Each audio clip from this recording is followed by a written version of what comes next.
Awesome. So we're back with another DuBois tutorial video, and this one is called the assessed value of household and kitchen furniture owned by Black people in Georgia. It's portrait number 8 in my gallery that I created, but it's actually plate number 25 if you're wanting to check out the original collection from DuBois. So if we look at the original, we can see that it's essentially a bunch of spirals that is used to depict the value of household and kitchen furniture owned by Black people in Georgia, right? Starting from 1875 to 1899, right? And we can see that that value keeps going up over time. And that's very significant because 1875 is right after slavery was abolished, right? So we can see here that on average, Black people didn't really own a lot. Over the years, 5 years later, big jump. Another 5 years, big jump. Another 5 years, big jump, and so on and so forth, right? So, what we see here, I think, is a positive story overall, right? Slavery abolished. Now, Black people have the opportunity to be independent, to own, to work, to grow, to prosper, to flourish. However, something significant I find, imagine where we are as a people, as Black people. We've come so far, compared to how things used to be. But also, realistically, we have to be objective, right? Imagine where we could be if that historical blunder didn't occur, right? If that dark time in history never occurred. But all in all, I like to focus on the positive. And so what I see here is a visual that highlights the prosperity and the growth that took place once Black people received their freedom. We're still free today. And so we have room to grow. We can always improve. But of course, it's always nice to remember our history. So without further ado, let's pop in and start building. So we go here. We've got a bunch of parameters and a bunch of calculations that we're going to need to bring and create to make this happen. But first, let's take a look at the data set here because we need to do a bit of data prep. You'll notice that there are two sheets here. One actually has the values of what we're going to visualize. So the year and the value of property. Over here, we have a sheet with one single line called value. It's got 200 points, and we need this to help us densify the points in our circle. Data densification is a concept that I'm not going to go into today. It's more of an advanced technique, but we will provide resources for you so that you can check that out and understand how it works. But for today, we're just going to demonstrate, keep it simple so we can stay within the scope of this video. So first things first, let's click and remove so that we can undo. Don't worry, we're going to create a bunch of errors as we undo, but we will fix them as we redo. We got this, I'm going to remove that. And so to get started, we're going to open up a blank Excel sheet. We're going to create a column and call it value. In that column, we're going to simply write 1, 2, and we're going to fill this all the way to 200. We want 200 points. That's how many points we need to densify. So let's go File, Exit, Save. Let's put that in our documents. As you can see, I've done this multiple times, so I'm just going to choose an old copy and replace that. So Densifier, Save. Replace, yes. Now we're back in Tableau. So how we want to join that data set is we have the original data which we've imported in Tableau. Again, you can check out the tutorial on how to import your data sets to Tableau. So we click Add. We click Excel because we know it's an Excel file. We click Densifier. We click Open. And now we have that file in here. Now we're taking this sheet, we put it beside, and we're going to create a relationship. So to do that, simple, we click down here, create a calculation, relationship calculation, which is type 1. Okay. Same thing here. Create relationship calculation 1. Okay. That one is basically just a way to join the two data sets. And now we have what we need to start building. So let's head back to our sheet over here. Let's get a new one going. Awesome. So first things first, let's go back here. So when we look at these three parameters, we're going to do this first. We have the circle, which is basically the number of points in our circle. We have the padding, which is the padding between our spiral. We have the starting point, which is kind of like the radius of the circle. We can move it up or down, depending on how many points we want to fit in there. I'm going to leave this as is, but after we finish building, we're going to come back and play around with these so you can see how it impacts the visual. So first things first, I'm going to leave this here, create new versions. So we click this arrow, we go create a parameter, and let's call this at circle. Just the at symbol shows us it's the current one. We want it to be an integer. Let's do a range. Minimum, let's go 100. Maximum, let's go 500. I put mine at 350, so I'm just gonna put that here. Let's do the padding. Create another parameter. Let's do range again. Integer range. For the padding, let's start at 1 and let's end it. Let's go to 5. In mine, I had it as 2, so let's have that going. Let's do one more. Create parameter at start point. Another integer range. Let's do a minimum 10, maximum 50. Had mine at 20. So keep it at 20. So now we have the parameters. Let's create a field called spiral height. Okay, so to do that, let's create a calculated field. Let's go at spiral height, and that we can say is our starting point minus index. We want that to be bracket, and then we're gonna say minus, we're gonna open and close the bracket, size plus adding between our space, and then that gets multiplied by min of our value divided by the points in our circle. Calculation is valid. Hit OK. And then let's create spiral measure. So let's create another calculated field. So we hit here, create calculated field. And then for this one, let's call it at spiral measure. And for this, we're gonna go min of value. That's divided by the max value. Then we want that essentially to be, we're gonna wrap this in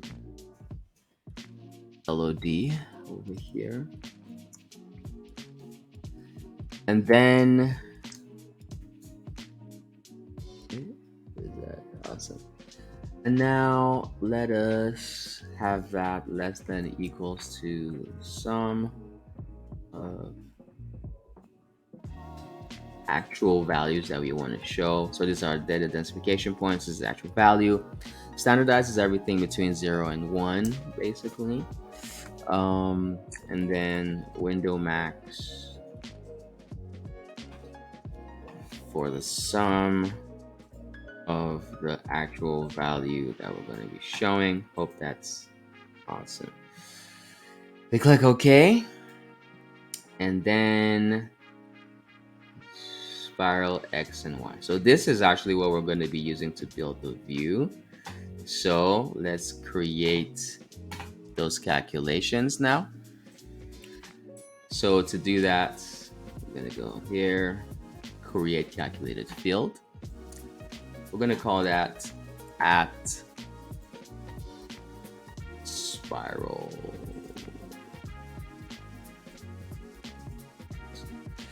All right, so for that we have spiral height times the sine 2 times pi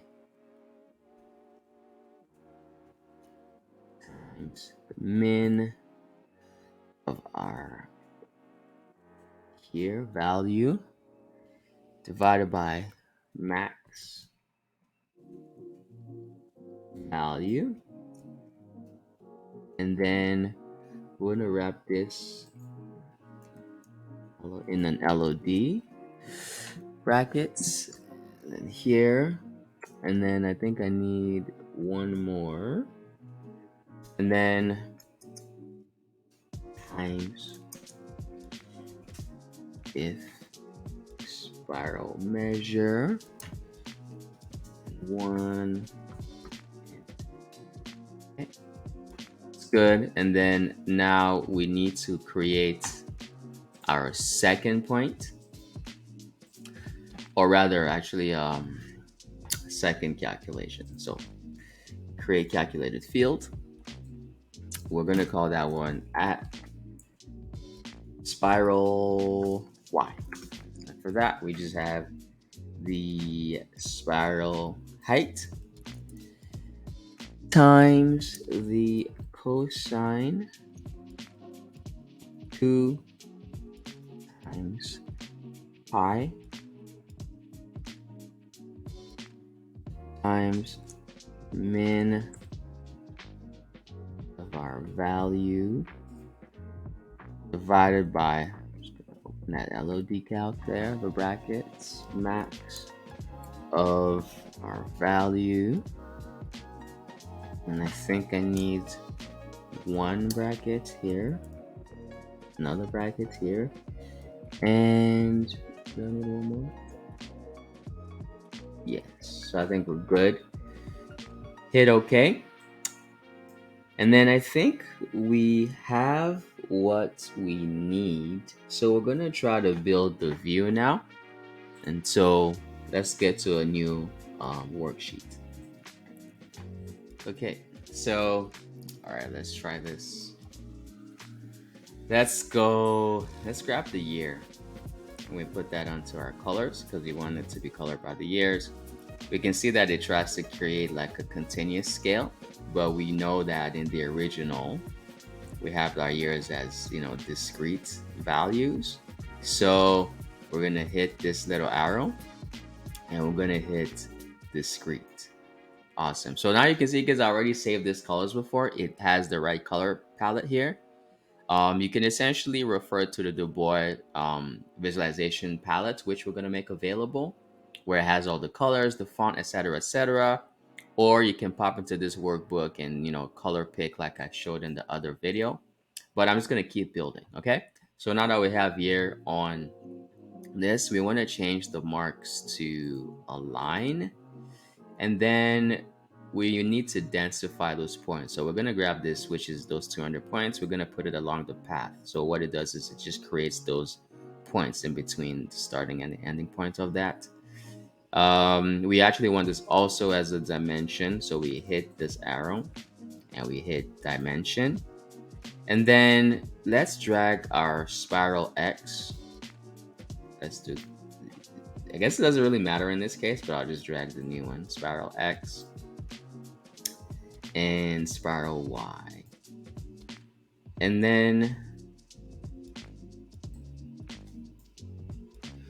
we want this, we're gonna hit this arrow. We want it to be computed based on the year. So we're gonna go compute using year. We're gonna go here, complete compute using year. Awesome. Okay, that worked out great. Yeah, sometimes I always wonder, like, is it gonna come out okay? But awesome, we're good. We're just gonna hide this indicator. We're not bothered by this. And we can go ahead and right click. We don't need to show this header. Right click and then uncheck show header. And then let's clean up the grid lines. So format, borders, and then we're gonna hit rows. Nothing to fix there. Actually, grid lines is what we're looking for. So grid lines, none. Hit the columns, grid lines, none. And that's just like, clean up. So we don't want 0 lines. We don't want rulers. We don't want ticks. We actually want none of that. So let's just go through and take them all off. I'm running through it quickly, but it's because we've done this before. And now we have things the way you want to. So you can see there's a bit of a difference here. So how we can fix that, let's go to the size. Let's stretch it out a little bit, make it thicker. Actually, let me just go, there we go. Looking good. Awesome. Now, the last thing we need to do is label this. That's like the easy part of this. Since we have a line, we're going to choose to label the line end. So what we want to show is, I believe, the year and the value. So we're going to grab year, drop that on the label mark here. And then we're going to drop the value of the kitchen and household property. Put that also on the label. And now we want to go ahead. Let me change the value. Let's right click and let's hit format. I want to show it in thousands. So we hit numbers. Let's go, it's in dollars. So let's hit currency custom. And in our case, we don't really care about the decimal places. So let's go 0 decimal places. And $, fantastic. But let's have the display units in thousands. Awesome. So now we're good. So let's just change this a little bit. We want to label the line ends. So we're going to hit label again. Instead of all, we're going to change that to line ends. We don't want to label the end of the line. We only want to label the start of the line. And you can see that it's all wacky, right? To fix that, we can go into the labels. We hit this. And then we actually put it how we want it to be. So we had the year first. You can do a backspace. We had, I think, a bit of a space there. So we can preview that. We see that that shows us the year and the value, which is how we want it. So we can hit apply. We can see that it's successful. And actually, let me make this a bit more space in there. Apply. Good. Awesome. So just like that, we are done. Let's create a new dashboard. So let's go here. And then I'm going to drag a blank sheet into this. I'm going to hit layout. I'm going to hit tiled, and I don't want any spaces around the blank. So I'm going to hit this arrow and change all the sides to 0. Then I'm going to hit here and use the same color that we saved before, background, this, and now we have it ready to go. Actually, I'm going to take away the spaces as well so that we have nothing between the borders. Awesome. So now let's bring in our visual, sheet 50. We're going to float it.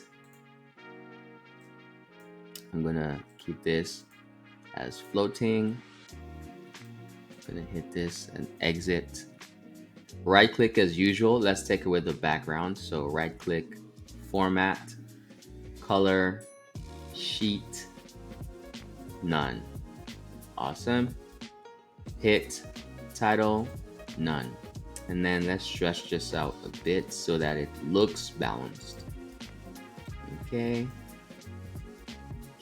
So as you can see, the lines are a bit squished together. So why don't we reduce the thickness? So we go back to the sheet, we hit the size, shrink it down a bit. Now let's see what that looks like. Maybe a bit too skinny. Let's go make it a teeny bit thicker. So again, this is all personal preference. Like you technically can make this as thin and thick as you want it. I'm gonna stay with this. I think it looks decent. Let me convert this to Courier New, which is the standard that I'm using to replicate DuBois font. So again, we click this, we go worksheet, we go, sorry, dash, format, format, font, click, then change. Okay, awesome. Yes, so that's cool. Now it's spaced out all nicely. And the last thing we need to do is we need a title. So assess value of household and kitchen furniture owned by Black people in Georgia. Let's see if I can remember that. Assessed value of household and kitchen furniture owned by Black people in Georgia. Okay. Text box. Capital. Assessed value of land and kitchen property owned by people. Okay, so highlight, change that to Courier New as usual. We're gonna stick with our size 14 font as we've been doing for titles, and I'm gonna make that black and bold. So we hit OK. I'm just gonna validate. Assess value of household and kitchen furniture owned by Black people. Assess value of land and kitchen furniture, not property. Property is still good, but this is talking about furniture. Furniture. Okay, so hit floating, and again, as usual, center it right above, double click, select center aligned or center justified. Move this here. And let's see what else. Is anything done with this legend? Actually, we have this here, so we don't need this. And there we have it. So as per usual, I'm not focusing on building the background or the interactivity of the gallery. This is focused on the chart building. And so there we have it, the assessed value of land and kitchen furniture owned by Black people. Lots of steps. I would consider this one of the more complicated ones to chart out. I've personally not encountered a situation in my career where, we would need to do something like this, but it's always something that helps you sort of understand, a bit more about how Tableau does what it does. And so that's what I have to say about this one. This is just more of like a cool thing that we can do. But of course, it's always nice to have, tricks up your sleeve. So definitely check this out. Check out all the resources that are available in terms of the data, the palettes, etc., and try to build this out. And I can guarantee you, like, doing something like this is definitely going to give you a bunch of confidence in Tableau. So check it out and feel free to let us know what you think. Other than that, have a great time and happy learning. Take care.